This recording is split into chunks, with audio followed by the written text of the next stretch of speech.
महाराज बैठे हुए हैं, साथ में महाराज का मंत्री बैठा है।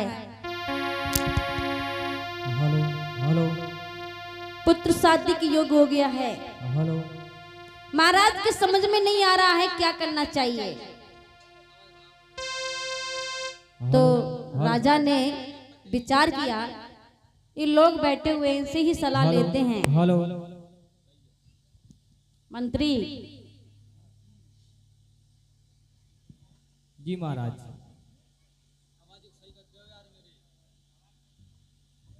हेलो हेलो मंत्री जी,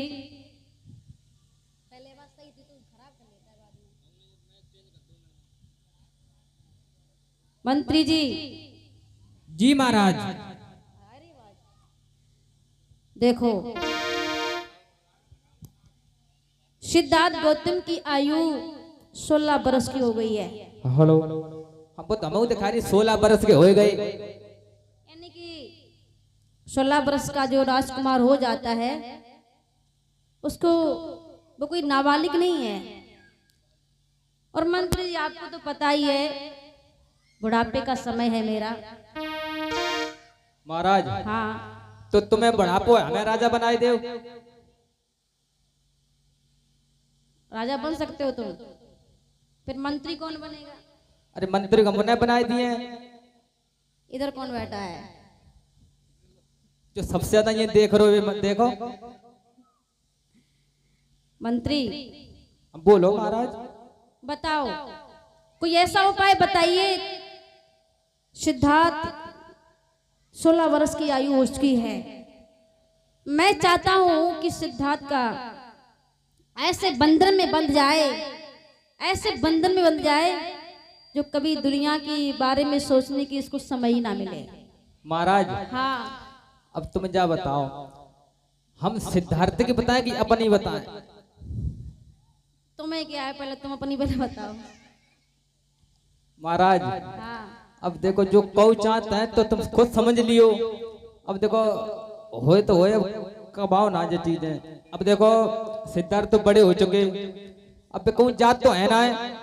अब तुम पे बुढ़ापो, पता नहीं कब तुम टरकिया, कोई पता ना है। बात जानने वाली नहीं, तुम्हें ये तो पता नहीं है सिद्धार्थ गौतम का कोई भरोसा नहीं है। वो किसी की बात नहीं मानते, जो वो काम करते वो करते हैं। कोई ऐसा उपाय बताओ जो दूसरों के कहने पे चले, अपने मन मुताबिक ना चल सके। हाँ महाराज। अब ध्यान आई एक बात, में ऐसा करो महाराज, शादी करवाए दो सिद्धार्थ गौतम की। हाँ। सिद्धार्थ गौतम के संग कौन शादी करेगा? अरे हम काउ ढूंढ लें, कछु करें, फिर भी सबकी बात मने, आराम से महल देखें, एकदम हर चीज देखेंगे, कहीं जाएंगे नहीं। मंत्री, तुम्हें पता नहीं है, विद्वानों की जो इस वाणियां आग की तरह फैली हुई हैं कि राजा का बेटा बैरागी बन जाएगा। कौन भला अपनी बेटी का जीवन मुझे दे देगा, मेरे बेटे को दे देगा? कोई नहीं।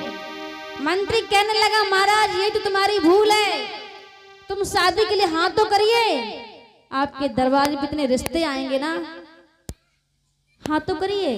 राजा ने कहा, महाराज मंत्री, मैं यही चाहता हूँ कि बेटे की शादी हो जाए, और शादी हो जाएगी। मंत्री समझा के कहता है, महाराज जिसकी शादी हो गई है ना, बंधन में फंसा है, और जिसकी नहीं हुई है वो सोच रहा है मेरी शादी हो जाए।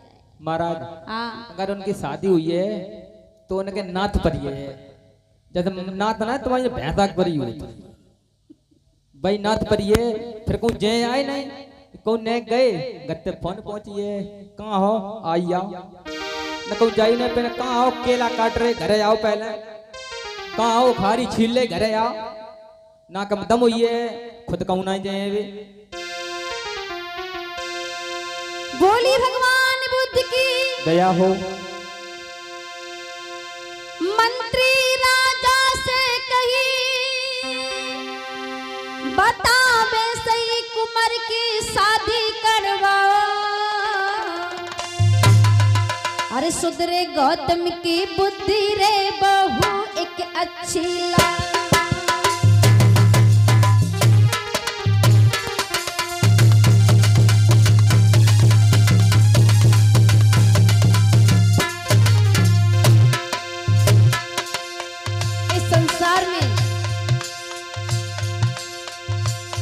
जिसकी शादी हो गई है वो एक परिवार का जिम्मेदार व्यक्ति बन जाता है। वो जैसे पहले छुट्टा घूम रहा था ना, अब नहीं घूम पाएगा।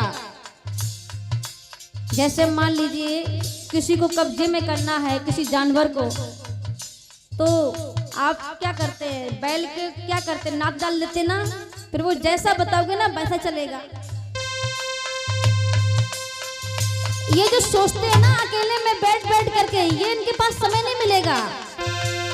कहने लगे हैं, मंत्री समझा के कहता है, महाराज पड़ जाए भोग के जाल कटे कचुहाल, बात बन जावे, बात बन जावे, बात बन जावे।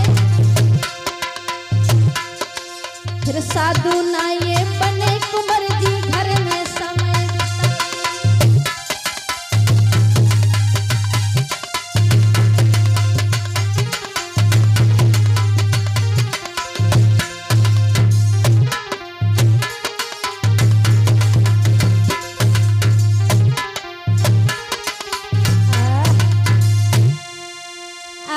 माताओं बहनों, मंत्री समझा करके बोला, महाराज अपने पुत्र का विवाह कर दो।